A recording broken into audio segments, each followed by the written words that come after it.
Hey, Paul. Hey Fab, How's it going? good? You? Good, good, good, good, good. Today we got an interesting one. We're gonna help sales leaders help help them help their team avoiding the, let's say, all it four top mistakes that salespeople do. Yeah. So I think this one is going to be a lot of good Four, concrete five, takeaways. five. You forgot the fifth one. Five. I forgot the fifth Yeah, one. Oh my yeah. gosh. It's Stay tuned. concerning you. You won't want to miss the fifth one. You will not want to miss a fifth one. All right. So why don't you set it up a bit? Okay. I know it's easy to kind of jump right into it, but Okay. yeah. Why don't you set the table So a bit? this actually comes from a LinkedIn post I did this week, and I connected actually to another podcast of ours in the past. But really, it's how not to sell. It's really what it's about. And what do I mean by that is there's some common mistakes that salespeople do. And, I think sales leaders have to guide their people away from these mistakes. And they're not intentional mistakes. It's just that as human beings, we have natural tendencies that tend to bring out, let's say, these 4+1 mistakes just because of the nature of being a human being. Right. On that note, I'll let you decide which one you want us to talk about first. Let's take the one that's maybe a bit more less obvious. The state of mind of a salesperson. Okay. You want me to run with it? Okay. Yeah, explain it a bit, and then think about it. Like, as a sales leader, what should I do when it comes to sales rep state of mind? So, what's the problem, and how do I help them address it? Well, this problem comes a little bit from the sales leader. That's even amazing. Is that, well, yeah, because what happens is when you're in a company, whatever product or service you're selling, obviously that's your focus, right? So you're doing product training, you're making sure that people understand what the product does. You're ensconced in that reality. So if you're selling guitars, you've got the guitar manufacturer. It's all these great things about that guitar and why you should be buying this guitar. And what that does is it puts the salespeople in the state of mind of, I have to sell my product or my service. I need to go out and push this. Whereas in a B2B complex sale, so if you sell a bunch of guitars to distributors across the world, it's not so much about the guitars, it's about helping those distributors do their numbers. It's about helping those distributors do those objectives. So the state of mind is really to say, okay, I'm not really selling my product or service in and of itself. My product or service is going to help my client achieve an objective. That's the state of mind. So it goes from, it's about me, about my product, to it's about how I can help my client.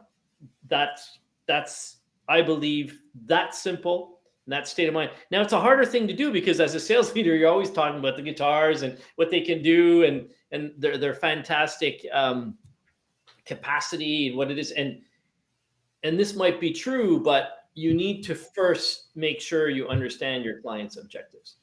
And that's a state of mind. And if you put yourself in that state of mind, you will have more facility in getting there. Yeah, I agree. That's a hard one, obviously, because it's easier to talk about product, right? It's easier to understand, in my case, like how to set up a CRM than to understand needs and the situation. I think there's also a reality at companies, though, that and it's hard to say like where it actually stems from. Maybe it's a chicken and the egg thing, but it's also like we want our numbers and we want pipeline, a full pipeline and stuff like that. So by focusing on that, inadvertently we're kind of telling the rep, like, just sign us whoever you can, right? Like, great, if they're a great fit, that's amazing, but if they're a so-so fit, like that's good too, let's do it. And I think that, and I'm not saying it's the wrong thing. I mean, I get companies need to grow and need to scale and need to have customers, and obviously that opens a much broader question of like, um, issues within the company that put too much emphasis on selling and not enough on renewals and cross sells and upsells, and they're focusing too much on net new. But yeah, it's a difficult one. I can understand that for a salesperson, even for a sales leader, to help the team navigate that state of mind. Like, yes, you want to help your clients, but also, you also need 40 deals a month type of thing, or whatever your target is. Yeah. And if I think of one of my clients that does this well, they answer the phone, or when they speak to a client, their motto is, how can I make your day easier? So just that motto probably puts you in the right state of mind, because you'll be thinking about your client rather than thinking about yourself. So yeah, it's not a huge shift, because you're still going to sell your product. Your product's right. still going to get sold, and it might even get sold better, and it might even be more efficient and quicker if your state of mind is, how can I help you? Yeah, no, you're right. And putting it that way is not necessarily about the best fit or whatever, or only selling to the top leads.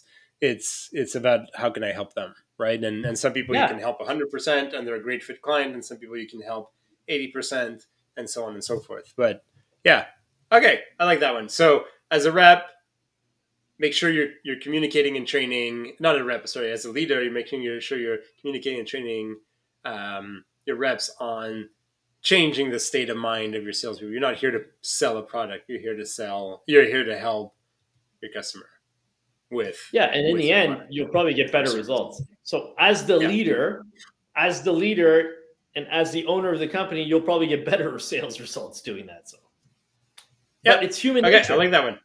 Yeah. Okay. Next one. Something I catch myself doing too often: talking too much. Yeah. And I like my tip on your blog post, which is just like, put yourself on mute when you start talking. My client doesn't hear anything. I love that. It's like, okay, I'm just going to keep talking now, but I'll put myself on mute. So that's very much associated to the first one, right? So if you're nervous or anxious or excited, human beings, and that's where I said it's human nature to just talk. So you're just going to babble on about your product because you're excited about it, or you're going to babble on about your product because you're nervous and you know what your product does, and you're just, okay, I'm just going to shoot it out there.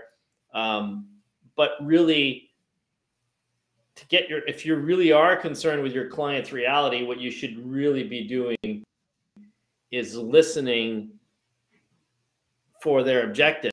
And the way you do that is you ask open-ended questions, and then you shut up and listen. So that will help you. That's the tactical way to get you to listen more, is to ask an open-ended question. And another good tactical way to listen more is, when you're listening to your client, listen for important factors that you're going to want to clarify even more. Yeah. So if the client says, we have a really hard time with most of our guitar manufacturers because they say they'll deliver on such and such a date, and usually we have 10 or 15% of the product missing because of the reality right now. Oh, can you tell me more about that? And if your manufacturer is like 10 kilometers from that distributor, bing. But at the same time, you're saying, well, tell me more about that.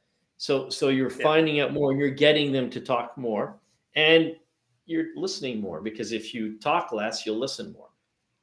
And try to switch, try to practice, role play, open-ended questions, which will automatically make you listen more than you talk.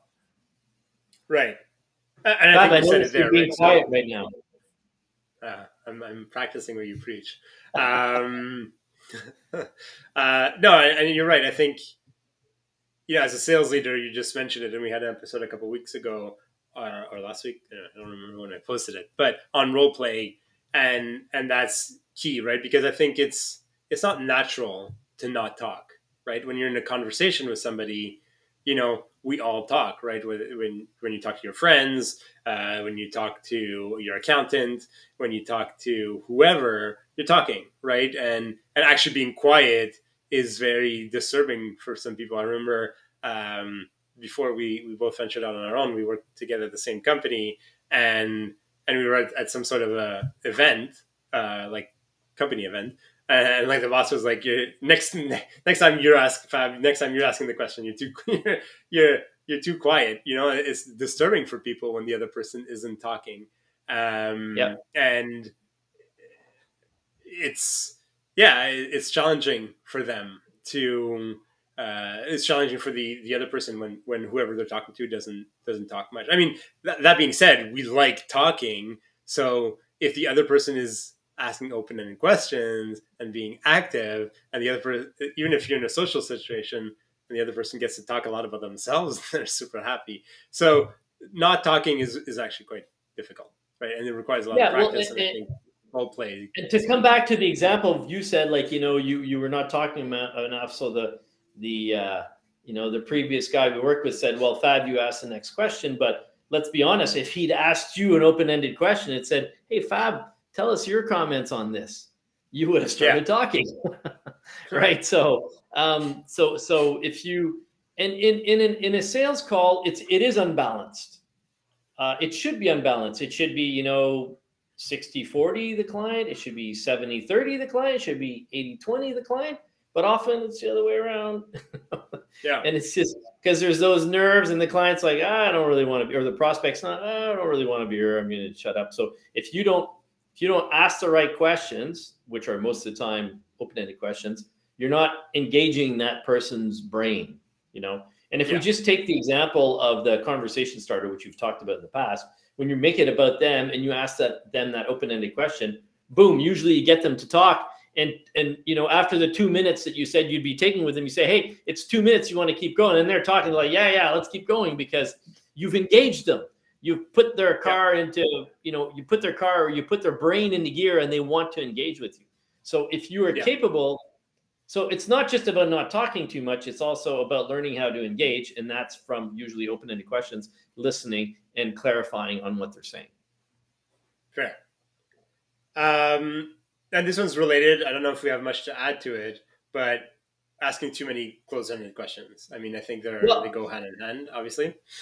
Yeah, but let's clarify that a little bit more, because often what happens is a salesperson who's talking a lot wants to go to a specific path, right?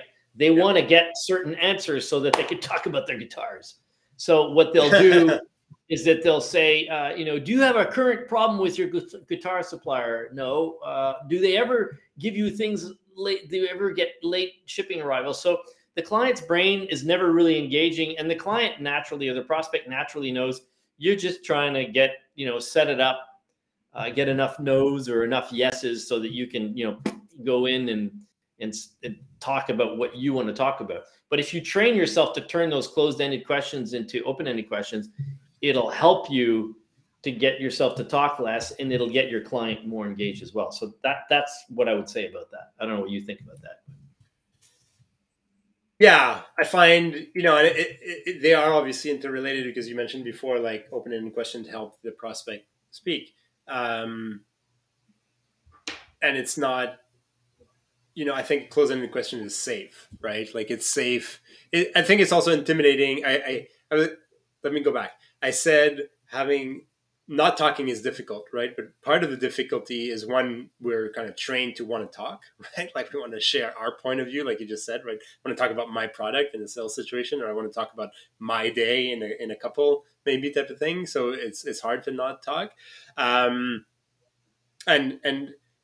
it's hard to just sit there and listen. Also, like that's the flip side, right? On the one hand, we want to talk, and on the other hand, it's hard to listen. And I find closing questions, alleviate some of that stress, right? Because I know if I'm going to get a yes or a no, I mean, I don't need to sit there. I can move on to my next question. Yeah, or exactly. My monologue, yeah. And so, I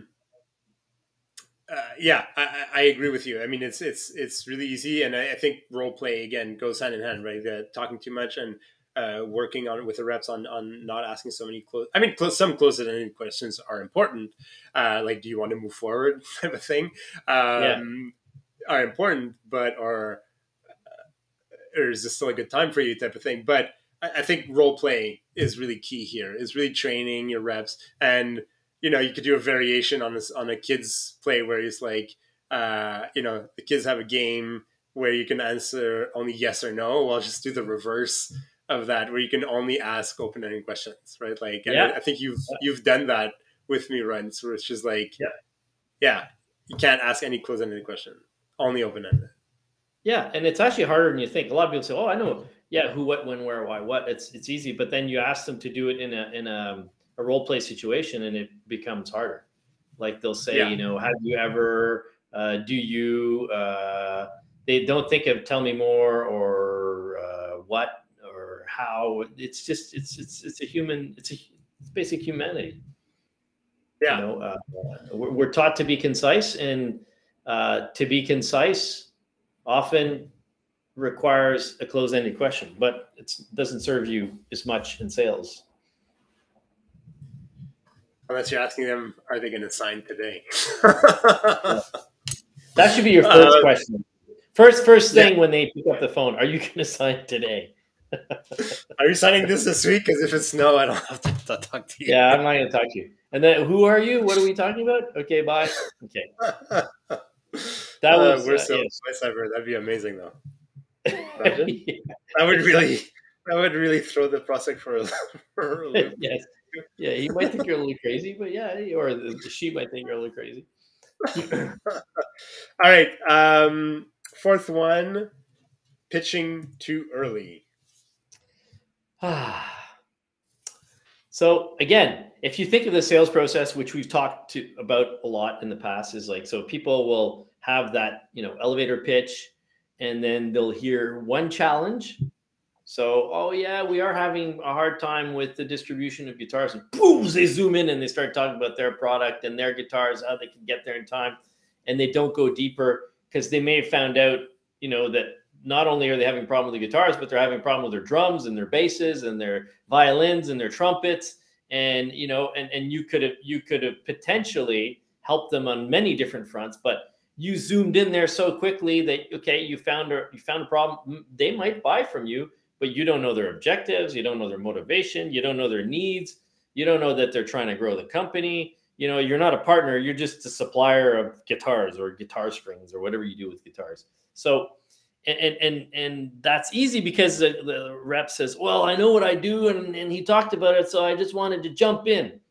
And that's a 95% of salespeople that pitch too early. So if you've got a good sales process in HubSpot, and you've got your preparation, your introduction, and you really do a good discovery, and you go deep and you ask those open-ended questions, and then you you confirm what the objectives are, and ask them, hey, if we're able to help you with all these parts, do you want to do business with us? Then and only then do you pitch. But most people spend a ton of time. The marketing team spends a ton of time on the pitch deck, and company makes all these nice slides and this nice doodads, and so the rep can't wait to pitch. So the sales leader needs to say, yes, we've got this great pitch deck, but use it at the right time and not too early. And yeah, you know, I could go on for hours on this one, but yes, please give me your comments. I love how passionate you get about it. That's really fun. Yes. What do I want to say about that? Yeah, I think. Yeah, I mean, they're all interrelated, right? Like we talked earlier, the first one was state of mind. You know, yeah, it all comes down to state of mind. You know, well, not to say all of it, but I mean, there's a relationship, right? If your state of mind is I need to sell this product, then the second you have an in, you go for the in, right? Like and that's it. And you might get lucky, and the person is like, you know what, my distribution problems are so massive. And you seem great, and I've learned somebody who knows somebody who works with you. Let's just do it. And yeah, you're maybe leaving money on the table, but you know, as a rep, you're just kind of happy that you got your sale, type of thing. I think there's also this misnomer that you need to close quickly. I mean, obviously, like every sales process and every purchasing cycle is different, you know, and some industries or some companies, the sale is quick. But yeah, if in my mind as a rep, if I'm like, if I could do my discovery, my pitching, and my closing all in the same call, that'd be amazing. And again, I know in some industries that's the case, right? But I think that one kind of boils down to state of mind. But you're right; it boils down to the CRM as well, right? And the CRM helping the reps get to those deeper questions, right? Yeah, I And mean, if you've loaded your CRM with a proper sales process that says, what's going on, introduction and discovery, like, a bunch of check boxes or milestones in your discovery phase, challenge, opportunity, that's usually easy for most people to discover. But then what happens once that challenge and opportunity are solved? Oh, okay. Yeah. Then you're asking your client, and then what happens once your need and the want that comes from that are solved? Like, where's your motivation? Where's the underlying why, the Simon Sinek why of why they're doing this? And then you go so much further. And then, but you also, just in the challenge, you might find out other challenges. You might find out other sources, because as they talk to you, they trust you more. As they trust you more, they're going to tell you more things that you can potentially help them with. So if you pitch too early, you're circumventing all that. You're sort of closing that switch. You're saying, okay, now I'm taking over, and I'm going to tell you about what we do and how great we are. And often when you pitch early, the client's saying, okay, the prospect saying, okay, Fab just wants to talk about himself. He just wants to throw his product at me, and I might need it, like you said. Very true. I might need it. That's great. I'll buy it. But then you're just lucky. But if you really want to know the reality of the client, is take a lot more time to find out what's going on, because then not only do I know that they need it, I know why they need it and what they're trying to achieve. Yeah. And and that allows you. Yeah, and it allows you to set yourself up for a better deal. I mean, even if you have set fixed pricing, let's say you're a software and it's just $99 a user, like regardless, it's not about necessarily leaving money on the table, but it's about having that deeper relationship with the client and also facilitating potential upsells. Because when you know what's important to the client, then your accounts team or your service team knows what's important, and when they're working with their client after it's been signed, they know, oh, Paul, what's important for Paul is XYZ, right? And so we're going to make sure that throughout their stay with us, they're achieving XYZ, right? Whereas if you just do a quick, you have distribution problems. Let's say I do have a distribution software that can help you. Boom, let's do it. The accounts team has no idea why you're there, other than you have a distribution problem, right? Which makes it a lot harder after they get your renewals and so on and so forth. Yeah, and even on LinkedIn, I can't tell you how many times people say, I do this, I do that, and they never ask you about your business. They never take the time to say, well, what are you doing? What are your challenges? And if they just did that, so many more people could sell, like just having conversations saying, hey, or should we have a conversation? I'd love to hear more about your business. Never. Like, I'm surprised. They're just like they're demoing their product in their second LinkedIn email. That's because automation isn't always great. We've talked about LinkedIn automation before, and that's one of the tricky parts, right? It's just easier to pitch something. It's hard to have a real conversation, because especially in LinkedIn, it's a bit messy at times on some profiles. And what I often do it on purpose too. I often do it on purpose on LinkedIn to answer something that the automation, if I know it's automated afterwards, because it doesn't make sense to the question I asked. So okay, sorry, and you were going to say something? Go ahead. Yeah. So pitching too early for you, how would you address that as a sales leader? As a sales leader, I would make sure that in my sales process, that my salespeople did the intro properly, obviously, and they did a really good discovery call. And if you've done a discovery call, the step after that is, did you confirm everything that the prospect needs? And then only then should you consider pitching. Once you've said to the client, if we can solve all these things,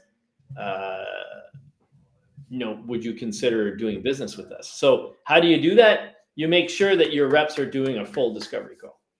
You make sure that your reps understand that it's about the client, it's not about them when you're having the conversation. You make sure your clients are actively listening. And if you do all that, the natural tendency of pitching too early will go away. But often reps are lazy too. They figure, you know what? Like in the old days, I'm going to send out 20 pitches to everybody and I'll see what sticks, right?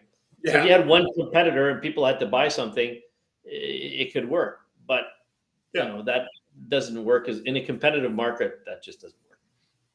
Yeah, at the end of the day, we're also human, right? Like if it's March 16th and I've already hit my quota for the month of the quarter, I might be less inclined to do a proper pitch or do a proper sales process later on in the month, right? Like, and my pipeline is stacked. I know I'm going to get April and May as well. So yeah, we're human at the same time, right? Or I'm having a bad day and I just like, ugh, or this guy annoys me, so I'm just going to pitch it. I don't want to deal with him anymore.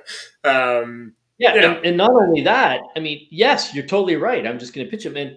But the other thing too is your pitch is going to be way better if you know what the client wants, because you're going to adjust your pitch to what they want. And then you don't have to be this sorcerer who's guessing what they need. Then you actually know what they need. And then you can actually put it in the pitch. And that's what makes your pitch great. Hey, you know, Fab addressed our needs in the pitch. Wow. Well, there you go, you know.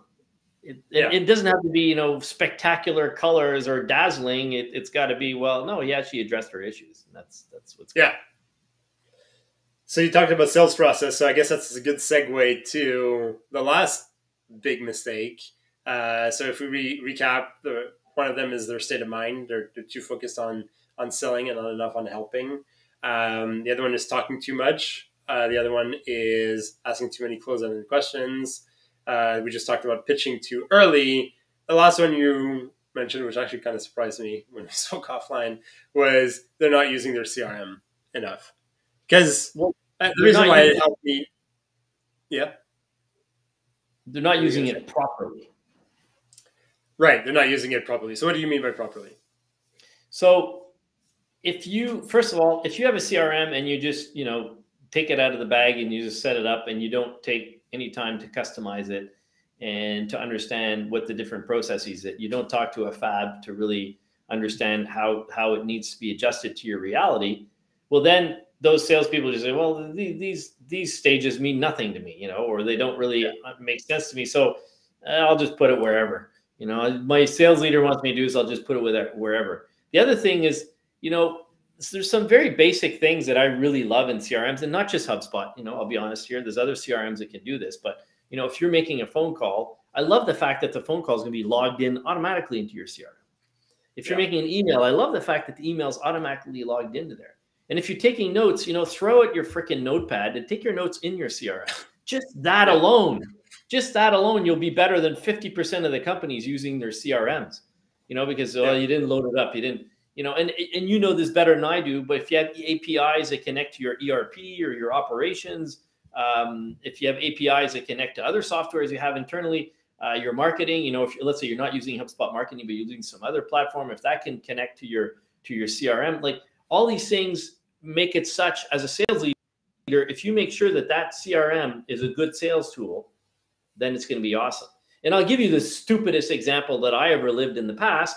Was I was working at a company that had a whole parallel system. You had to do all this reporting manually and then also do it all in the CRM. It was like, for sure it was going to be a failure because they were double dipping everything. Everyone was used to the old system and they just like, you want us to put everything in the CRM, right? So it didn't make sense. So if the reason salespeople are not using their CRM is because it's not a good tool to them.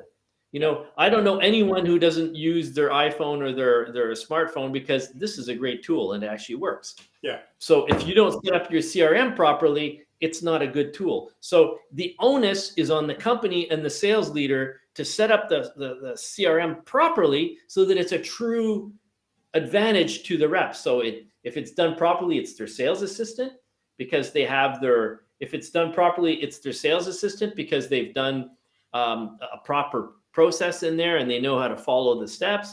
And if it's also a sales assistant because it logs all the calls, it logs all the emails, it makes sense. It reflects their reality of what they're trying to do when they go through when they're talking to the client from A to Z, the whole process, the walkthrough represents their reality. Well, all these things are going to make your CRM better. And not only that, to all the points we were mentioning before, if you've got a playbook in there that reminds people to shut up and ask open-ended questions, that's tied into your process, that's tied into your CRM. Well, you know, an even bigger reason to make sure your CRM's put in properly. So, what do you think? I mean, obviously, you're going to agree. I think that I've never seen you this passionate about CRM usage. You're happy, eh? Aren't you happy? Uh, yeah, I mean, listen, CRM adoption is definitely one of the biggest challenges that everybody encounters, and I see it flat out. Usually, the challenge when adoption is low is because the sales leader, whether they're a VP of sales or a co-founder or whatever, um, don't believe in it, right? Like I'm working with a client now, and they run their weekly calls on an Excel spreadsheet, and I'm like, as long as you're running this on an Excel spreadsheet, like no one is ever going to use the CRM, and and we're working hard on getting them to switch off their Excel spreadsheet. And I really Yeah. like what you mentioned is that at the end of the day, the best way to get adoption into your CRM is using it as your work tool, right? If your inbound calls are coming through your CRM, if your outbound calls are going through your CRM, if your emails are going, if your calendar is connected, if everything is going through there, there shouldn't be real reason for a rep to live outside of the CRM, Yeah. especially in 2023, right? Like I can Yeah. understand that in 1990 or 2001 maybe, right, because like CRMs weren't connected to anything. But in a world where I know HubSpot, there's even like some natively built integrations with with various ERPs and accounting Yeah. softwares and all that. And Yeah. HubSpot just launched a chat bot for their site that can write their sales emails for you, so the rep just has to say what they want to be said. Like there's just no reason for a rep to not be in there 24/7. If they have to be outside of the CRM, I would, and that's where the RevOps side comes in. I would definitely look at integrating that as much as possible. Okay. If you're in sales, if you're in marketing, and if you're in account management and customer service, there's really no reason you should be living outside of there. If you have to live outside of there, there's an issue. There's an operational issue that needs to be addressed. Yep. And at the end of the day, you have a hard stop 3 minutes ago. Sorry, you No, distracted me. in 6 minutes. Okay. So yeah. Anyway, all that to say, I completely agree with you. I think the CRM is a key tool, especially in 2023, where tools are. I don't know other tools as well, but CRM that integrates their marketing and their customer service and everything's in there, and you have a 360 view of who the client is and who the company is is nonsensical to not be in there. If the rep's working, they Yeah, should be in and there. I think what happens to a lot of companies is they let's face it, a lot of people haven't worked in that many companies, so they haven't had the chance to work with a good CRM, and Yeah. that's honestly it's frustrating. And I think what happens too, some people are overwhelmed by what the CRM can do, and they don't put enough effort into integrating it. Yeah, and at the end of the day, I think there's a challenge, like you said. There's the kind of out of the box syndrome Yes. which is like they just load whatever sales process. Like I think obviously all these things are interrelated, and when we were talking about pitching too early and how the sales process has to be set up, and they if they can't do it internally, work with somebody like you to work on a sales process that makes sense. Yeah, then your CRM starts making sense, right? It makes Okay. sense to move from stage 1 to stage 2 and to all that stuff. Well, I know you have a hard stop, so let's end it for you. Top takeaways. Well, top takeaways, I think focus for me around one thing and two things, actually. It's your state of mind, which I think talks to the first 4 points, really. And then the second thing is, so as a sales leader, make sure that your reps are in the right state of mind when they're talking to their clients, and that'll really take care of the first 4 points. And then to the last point, make sure that you set up, like we've just talked about for a long time, set up a CRM situation that really helps your reps move forward so that they're properly addressing the first point. Yeah. And how not to sell, and how not to sell is, don't think of yourself all the time in your product. Think about your client. If I had to summarize it.